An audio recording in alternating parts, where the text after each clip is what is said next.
शहर में भी सारे हमारे पार्षद और चेयरमैन सब का जो समर्थन मिला है। आपके चेहरे को मैं पढ़ पा रहा हूँ, जो दूर तक खबर महेंद्रगढ़ से आ रही है, पूरे हरियाणा में फैल के आ रही है। महेंद्रगढ़ से एक ही आवाज आ रही है, महेंद्रगढ़ में खाना है कांग्रेस की सरकार बनाना है, यहाँ से राहुल दान सिंह जी को जिताना है। और हरियाणा में भी कोने कोने से एक ही आवाज आ रही है। हरियाणा में चुनाव शुरू हुए एक हफ्ता हुआ है, नामांकन की प्रक्रिया जब से पूरी हुई है, और इस एक हफ्ते में हरियाणा के अगर आप कोने कोने में नजर घुमा के देखें, एक हफ्ते पहले जब चुनाव शुरू हुआ तो मैं अम्बाला गया था, नामांकन वहां पे गई होगी नामांकन करवाने के कार्यक्रमों में। अम्बाला वालों से मैंने पूछा, वही अम्बाला लोकसभा जहां से हमारे वरुण चौधरी जी 3 महीने पहले बड़े बहुमत के साथ लाखों मतों से जीतकर कांग्रेस पार्टी से सांसद बने लोकसभा के। मैंने अम्बाला वालों से पूछा कि क्या रहेगा विधानसभा में, तो उन्होंने कहा 9 की 9 सीट कांग्रेस की झोली में जा रही है। उसके बाद अम्बाला से मैं सिरसा में गया, जहां से हमारी बहन शैलजा जी बहुत बड़े बहुमत से 3 महीने पहले लोकसभा में चुन के गई थी। वहां पर टोहाना में जलसा था, रतिया में जलसा था, सिरसा में। तो मैंने सिरसा वालों से पूछा कि यहाँ पे क्या होगा, तो सिरसा वालों ने कहा कि 9 की 9 सीट कांग्रेस की झोली में हम डाल देंगे। हिसार गए, जहां से जयप्रकाश जी जीते थे, अभी पीछे कांग्रेस से सांसद बने थे, हिसार वालों ने भी यही कहा आप हिसार से भी रिपोर्ट लेना।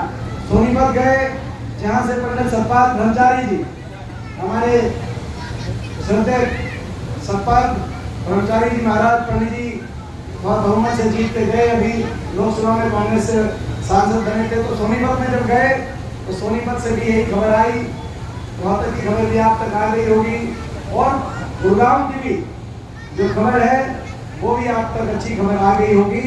तो मैं आज महेंद्रगढ़ में पहुंचा हूं, तो आप सबसे पूछना चाहता हूं कि यहाँ की खबर क्या है। हरियाणा के कोने कोने से एक ही आवाज आ रही है, हरियाणा के कोने कोने से एक ही आवाज आ रही है, बीजेपी की सरकार जा रही है और कांग्रेस पार्टी की सरकार आ रही है। क्योंकि बीजेपी की सरकार, इन्होंने हरियाणा का बड़ा नुकसान किया इन 10 साल में। जो हरियाणा प्रदेश विकास का, खुशहाली का प्रतीक हमारा प्रदेश हुआ करता था, अपने इतिहास में जब से हरियाणा बना, हरियाणा की पहचान थी विकास की, खुशहाली की।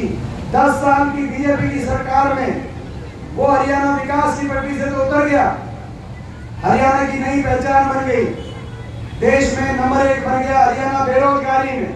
और ये हम नहीं कह रहे, ये भारत सरकार ने संसद के पटल में जो जवाब दिया, जो सवाल पूछा गया था कि 28 राज्यों में सबसे ज्यादा बेरोजगारी कहाँ है, इसी साल के फरवरी के महीने में जवाब दिया मोदी सरकार ने, 28 राज्यों में सबसे ज्यादा बेरोजगारी हरियाणा में। यह रिपोर्ट कार्ड केंद्र की सरकार ने हरियाणा की सरकार के लिए प्रकाशित किया। नंबर 1 पर गया हरियाणा बेरोजगारी में, नंबर 1 पर गया हरियाणा अपराध में, क्राइम रेट में। ये भी गृह मंत्रालय के दिए गए आंकड़े।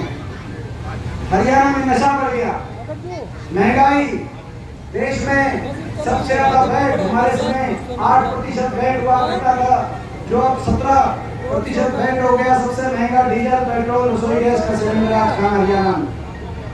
महंगाई, बेरोजगारी, नशा, अपराध और विकास का कोई काम नहीं। कोई एक बड़ी विकास की परियोजना इन 10 वर्षों में खट्टर सरकार ने हरियाणा में लागू नहीं की। विकास की क्या परियोजना, लोगों की परवाह नहीं करी भाजपा ने। हरियाणा के लोगों को उलझा दिया, फैमिली आईडी में उलझा दिया, प्रॉपर्टी आईडी में उलझा दिया, पोर्टल में उलझा दिया कि नहीं उलझा दिया, पोर्टलों में, आईडियों में, नौजवानों को उलझा दिया, सीटी में, कच्ची भर्ती में, देश की कच्ची भर्ती की राजधानी बना दिया हरियाणा को। 2 लाख सरकारी पद समाप्त कर दिए या खाली पड़े। जो बचे उसमें से 1.5 लाख पदों को कौशल निगम के माध्यम से बिना रिजर्वेशन, बिना पेंशन, बिना आरक्षण, बिना पेंशन, कच्ची भर्ती, बिना मेरिट के और उन नौजवानों को का कितना शोषण इस सरकार ने किया। सरकार खुद ठेकेदार बन गई। पक्की नौकरी की जो व्यवस्था होती थी उसको सरकार ने ऐसा डिस्टर्ब किया। और उसके बाद पिछले 5 साल से तो नौजवानों की ऐसी इतना बड़ा शोषण नौजवानों के साथ किया। जो थोड़ी बहुत भर्ती निकली उन भर्तियों को सरकार ने, जो थोड़ी बहुत भर्ती निकली, कहीं पेपर लीक घोटाला हो गया, एसपीएससी के दफ्तरों में करोड़ों रुपए की बरामदगी हुई, वो भर्तियां टल गई। पेपर लीक घोटाले हो गए, भर्ती घोटाले हो गए 30 से ज्यादा। और फिर भी आखिर में जाकर खट्टर साहब ने कहा कि हम 60,000 बच्चों को लगाएंगे, आज से 1.5-2 साल पहले। उसके बाद मुख्यमंत्री बदल गए, लोकसभा चुनाव आने लगा तो बोला हम 60,000 बच्चों को ज्वाइन जल्दी कराएंगे। लोकसभा चुनाव आ गया तो बोला लोकसभा चुनाव के बाद कराएंगे। लोकसभा चुनाव के बाद कहा कि विधानसभा से पहले ज्वाइन कराएंगे। फिर विधानसभा चुनाव डिक्लेयर हो गया तो बोला विधानसभा चुनाव के बाद नई सरकार में कराएंगे। 5 साल तक कितना शोषण बच्चों का हुआ होगा आप अंदाजा लगा सकते हैं। जैसे फिल्म एक्टर है सनी देओल, उनकी एक पिक्चर आई थी जिसमें वो कहते थे तारीख पे तारीख, तारीख पे तारीख, तारीख पे तारीख। हरियाणा के नौजवानों को मिली तारीख पे तारीख इन 5 साल में। और आज हम अपने नौजवानों से कहना चाहते हैं कांग्रेस पार्टी की सरकार बनेगी। जो ये 2 लाख सरकारी पद समाप्त किए गए हैं और ये जो सारी पेंडिंग भर्ती हैं, मेरिट के आधार पर पारदर्शी तरीके से, समयबद्ध तरीके से, जॉब कैलेंडर के हिसाब से आपको मेरिट पे मिलेगी, ज्वाइनिंग पे ज्वाइनिंग, ज्वाइनिंग पे ज्वाइनिंग, ज्वाइनिंग पे ज्वाइनिंग। ये जो कच्ची भर्ती की राजधानी बना दिया। और केवल हरियाणा में ही कच्ची भर्ती नहीं, कौशल निगम ये शायद किसी और प्रदेश में ऐसा पक्की भर्ती को कच्ची भर्ती में परिवर्तित करना बिना रिजर्वेशन के, बिना पेंशन के, कोई किसी दूसरे प्रदेश में उदाहरण नहीं मिला होगा। ऐसे ही देश की फौज में जो हमारी पक्की भर्ती होती थी हर साल 5,500 हरियाणा के नौजवान देश की आजादी से लेकर 2019-20 तक, जब तक कोविड आया, हर साल औसतन 5,500 देश की फौज में भर्ती होकर जाते। सरकारें कोई भी रही हो देश की आजादी से लेकर 2019-20 तक, उस पक्की भर्ती की प्रक्रिया को इस सरकार ने खंडित कर दिया। अग्निवीर योजना आ गई और अग्निवीर योजना में हर साल हरियाणा से 932 अग्निवीर लिए जा रहे हैं, जिसमें से मात्र 225 नौजवान पक्के किए जाएंगे। कहाँ एक तरफ 5,500 नौजवानों को पक्की भर्ती में फौज में सेवा करने का अवसर मिलता था देश के लिए। ये जय जवान जय किसान का ये इलाका है। अगर जय जवान जय किसान की गूंज पूरे देश में कहीं सुनाई देती है तो हरियाणा में, और हरियाणा में कहीं सुनाई देती है वो दक्षिण हरियाणा के अंदर सुनाई देती है जय जवान जय किसान। लेकिन वो गूंज भी सरकार में उसको भी कच्ची भर्ती में परिवर्तित कर दिया। इसीलिए आज देश में सबसे ज्यादा बेरोजगारी आज हरियाणा के अंदर, महंगाई आज हरियाणा के अंदर। काम कुछ किया नहीं सरकार ने। हर वर्ग का अपमान करने वाली और हर वर्ग की अनदेखी करने वाली ये सरकार साबित। आप इस बात से अंदाजा लगाएं, खट्टर साहब रहे लगभग 10 साल। मैं पूछना चाहता हूँ कितनी बार महेंद्रगढ़ आए, महेंद्रगढ़ किस किस गाँव में गए, मैं आप ही से पूछना चाहता हूँ कितने काम किए, कितनी बार आए महेंद्रगढ़? कभी नहीं है। पुलिस कस्टडी में एक बार भी नहीं आए, एक बार भी नहीं आए पुलिस कस्टडी में। एक बार, एक आधी बार कह रहे हैं 10 साल में। 10 साल में आप अंदाजा लगाओ, 10 साल में ये फर्क है कि आपकी कितनी चिंता उनको रही होगी। और जब कांग्रेस की सरकार थी तो दान सिंह जी हाथ पकड़ के कि उल्टा साहब अगर केंद्रीय विश्वविद्यालय बने तो कल आ जाओ, महेंद्रगढ़ में डिक्लेयर करके जाओ, तो वहाँ कल आप आ जाओ। अगर फ्लाईओवर बने, एमपी साहब आप जा रहे हो दिल्ली, फ्लाईओवर एक आप मंजूर कराए कोसी का, साथ में आपको मंजूर कराना महेंद्रगढ़ का, और 2 हफ्ते के बाद समय आपको रात में आके महेंद्रगढ़ में उसका काम शुरू कराना है। चौधरी भूपेंद्र सिंह हुड्डा जिंदाबाद, जिंदाबाद, जिंदाबाद। हमारे सीएम डिप्टी सीएम दोनों जिंदाबाद, जिंदाबाद, जिंदाबाद। देखो आपने देखा होगा एक गांव में हम लोग जाते थे, एक गांव में, एक शहर में, क्योंकि भोसड़ी में तो सीएम एक बार भी नहीं आया 10 साल में। 10 साल तक चिंता नहीं। अब आगे कोई क्या गारंटी लेगा कि आगे किसको चिंता होगी। और हर वर्ग का अपमान करने वाली सरकार ये साबित हुई। अहंकार, जिसमें अहंकार आ जाता है वो अनदेखी भी करता है जनता की और अपमान भी करता है। आपने देखा सरपंच गए, सरपंचों पे लाठीचार्ज। सरपंच जो लोग जिता के भेजते हैं, सरपंच अपनी मांग मनवाने गए थे, उनको उम्मीद नहीं थी, क्योंकि सोचते थे कि सरपंच हैं, नए नए बातचीत होगी, लेकिन चंडीगढ़ जाते ही लाठीचार्ज। कर्मचारी ये फिरोजपुरा से हमारे पंडित सरपंच ये भी लपेट में आए। कोसड़ी में सीएम 10 साल में नहीं आया, देखा ही नहीं कोसड़ी वालों ने। और कोसली अंकल में तो 10 साल नहीं आए। 10 साल।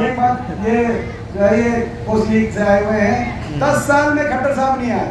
अंदाजा लगाओ कितनी चिंता होगी इस इलाके के विकास को लेकर इनको, खट्टर साहब को, बीजेपी का अंदाजा लगाए। और आपने देखा कर्मचारी गए ओल्ड पेंशन स्कीम को लेकर कर्मचारियों पर लाठीचार्ज। मंडी की व्यवस्था को खत्म करके और सरकारी मंडियों को समाप्त करने की जो 3 कानून पारित हुए, अदानी जैसी बड़ी उद्योगपति घरानों के हवाले कृषि व्यवस्था सौंपने की जब बात आई और किसानों ने जब आंदोलन किया, तो आपने देखा उन पर लाठीचार्ज और आंसू गैस के गोले छोड़े गए। 1 साल तक वो आंदोलन के रास्ते में रहे। आपने देखा आंगनबाड़ी आशा वर्कर, ये जो हमारी बहनें गई करनाल में, इन पे लाठीचार्ज। तो 3 साल पहले जैसे ये नौजवानों को तारीख पे तारीख दी, इनको भी 3 साल से तारीख दे रहे। 3 साल पहले लाठीचार्ज भी करी आंगनबाड़ी आशा वर्करों पर और ये कह दिया कि तुम्हारी सारी बात मानते हैं, लेकिन बात एक भी नहीं मानी। 3 साल से लागू उनकी बात नहीं हुई, केवल इनको भी मिली तारीख पे तारीख। तो इसीलिए हरियाणा की जनता ने एक फैसला किया है, चारों तरफ हरियाणा में बदलाव की तरफ कदम हरियाणा ने बढ़ाए हैं। महेंद्रगढ़ में आपकी जिम्मेदारी कुछ ज्यादा है, क्योंकि महेंद्रगढ़ से एक ऐसे जनप्रतिनिधि आपके बीच में जिनसे जो न सिर्फ आपके इस इलाके के और हरियाणा के संघर्ष के प्रतीक है, लेकिन उनकी मेहनत और उनकी कार्यशैली से मेरे जैसे नौजवानों ने भी बहुत प्रेरणा ली है। आज आपके आशीर्वाद से मुझे 5वीं बार देश की संसद में बतौर सांसद की मैंने शपथ लेने का अवसर मिला है। शायद मेरी आयु में इतना अवसर देश में शायद किसी को, मैं अपने आप को बहुत सौभाग्यशाली मानता हूँ। बहुत मुझे उम्र कम है लेकिन अनुभव ज़्यादा है। लेकिन जब शुरुआत करी मैंने, कदम बढ़ाए, अमेरिका से वापस आके, अमेरिका में अपने प्रोफेशनल लाइफ को छोड़ के मैं वापस आया और संसद के अंदर मैं पहली बार पहुंचा। उस समय जो मैं देखता था पूरे हरियाणा में, जो सबसे ज़्यादा मेहनती, जिससे मैं प्रेरणा लेता था कि ये अगर इतनी मेहनत कर सकते हैं, रात के 11-12 बजे तक भी अपने लोगों के पास पहुंच सकते हैं, तो भाई दीपेंद्र पूरी तरह को भी मेहनत करनी चाहिए। उनका नाम रावदान सिंह जी है। ऐसे हमारे यहाँ से आपके बीच में पहुंचे हैं। ये इसमें कोई संशय नहीं है कि मैं मानता हूं कि आने वाले समय में जो कांग्रेस की सरकार है, आप भी समझ सकते हैं, वो उस सरकार में आपका बहुत बड़ा साझा होने जा रहा है। ये अंदर आपको ये मौका जो है दान सिंह जी को, ये मौका है, चूकोगे तो नहीं ये मौका पे ये इस इलाके को आगे लेके जाने के लिए। और इन्होंने ठीक कहा, हमारे तो बहुत से ऐसे काम थे जो आगे अधूरे रह गए इस इलाके के लिए, क्योंकि दक्षिण हरियाणा का इलाका, मेरी जन्मभूमि तो सागी हो सकती है गांव, लेकिन 91 से जब हुड्डा साहब चुनाव लड़ते थे लोकसभा में, मैं कोसली का प्रभारी रहता था। 91 से लेकर आज तक जीवन में एक बचपन होता है और एक जवानी होती है। वो पूरा बचपन और पूरा जवानी मेरी कोसली के अंदर जब से है, तो मेरी अगर जन्मभूमि सागी गांव है तो दक्षिण हरियाणा मेरी जन्मभूमि रही। और दान सिंह जी हमने मिलकर एक बात जो इन्होंने योजनाएं बताई, चाहे उस समय यूनिवर्सिटी की बात हो, फ्लाईओवर की बात हो, यूनिवर्सिटी में मेडिकल कॉलेज हम लोग लेके आए, यहाँ से सीधा मानेसर तक सड़क निकालने का भी अगर प्लान था, तो दान सिंह जो हमारा प्लान था ताकि महेंद्रगढ़ और कोसली पूरा हमारा इलाका एक इंडस्ट्री से जुड़ जाए, पूरी इंडस्ट्री से जुड़ जाए। और जब ये आगे दूसरा जो प्लान है कि मानेसर तक यहाँ तक सड़क निकाल के लेके आएंगे और आने वाले समय में यहाँ पे भी इंडस्ट्रियल मॉडल टाउनशिप, एक औद्योगिक क्षेत्र IMT, यहाँ पे भी IMT बना की स्थापना करना है काम के अंदर। तो ये हमारी तब सबसे हमारे कई चीजें हो गई थी, जैसे यूनिवर्सिटी हो गई, महेंद्रगढ़ के अंदर के विकास कार्य हो गए थे और कई चीजों की कार्रवाई चल रही थी। लेकिन ये तो ऐसी सरकार आई, नया काम तो कुछ किया नहीं। जो फाइलें चल रही थी वो फाइलें भी ठंडे बस्ते में 10 साल तक कहाँ चली गई पता ही नहीं चला। अब ये मौका है भाई, आने वाले समय में कांग्रेस की सरकार बनेगी, महेंद्रगढ़ में भी विकास का पहिया घूमेगा, हरियाणा में भी, और हर वर्ग के हित के हम फैसले लेंगे। सबसे पहली कदम से देश में सबसे ज्यादा बड़े बुजुर्गों को 6,000 बुढ़ापा पेंशन दिलवाने का काम करेंगे। हमारी किसान को MSP गारंटी, कर्मचारी गोल्ड पेंशन स्कीम, नौजवानों को 2 लाख पक्की सरकारी नौकरी with reservation with pension, merit के आधार पर समयबद्ध रूप से सरकारी नौकरी का रोजगार दिलवाने का हम कार्य करेंगे। ये हमारा संकल्प है। हम लड़ाई लड़ेंगे। केंद्र सरकार से भी आपकी सरकार बनेगी तो केंद्र सरकार से भी पक्की भर्ती के लिए लड़ाई लड़ेंगे, और केंद्र सरकार से लड़ाई लड़ेंगे अहीर रेजिमेंट की गठन के लिए भी लड़ाई लड़ेंगे केंद्र सरकार से। और हमारी माता और बहनों के लिए, कमर तोड़ महंगाई की कमर लगाने का काम करेंगे। 300 यूनिट बिजली उपभोक्ता को और 300 यूनिट तक राहत दिलवाने का कांग्रेस पार्टी कार्य करेगी, जैसे कि हमारी हिमाचल की सरकार में हुआ है। और बुढ़ापा पेंशन से कम उम्र वाली माता और बहनों को 2,000 रुपये रसोई खर्च, जो हमारी कर्नाटक, तेलंगाना और हिमाचल की सरकार ने जैसे महिलाओं के लिए किया है, तो 2,000 रुपये, क्योंकि बीजेपी ने महंगाई बहुत बढ़ा दी तो उसका महंगाई खर्च भी, और 500 रुपये में गैस का सिलेंडर, जो आज कितनी महंगाई होगी, अपनी माताओं और बहनों को 500 रुपये। आपने देखा होगा बीजेपी ने भी हमारी कॉपी करी है। बीजेपी का भी घोषणा पत्र आया है। बीजेपी ने भी अपने घोषणा पत्र में कहा है कि 500 रुपये में गैस का सिलेंडर दिलवाएंगे और हम भी महंगाई भत्ता दिलाएंगे 2,000। बीजेपी ने भी कहा है। फर्क इतना है कि 10 साल तक बीजेपी ने 1100 रुपये सिलेंडर पे रोटी खुआई। ये बात है ना, फर्क इतना है। और अब 500 रुपये जब हमने कहा था, बीजेपी वाले कह रहे थे रेवड़ी बांट रहे हैं कांग्रेस वाले, रेवड़ी। तो अब वो खुद अपना घोषणा पत्र में दे रहे हैं, तो वो बात कैसे सही हो सकती है? तो आज ये सारी बातें हैं, इन सारी बातों को लेकर आप और हम चलेंगे लोगों के बीच में।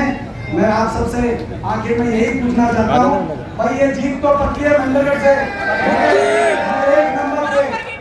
एक नंबर पे बड़ी जीत अगर होगी तो मैं समझता हूँ कि आपका बहुत मान सम्मान बढ़ेगा। बहुत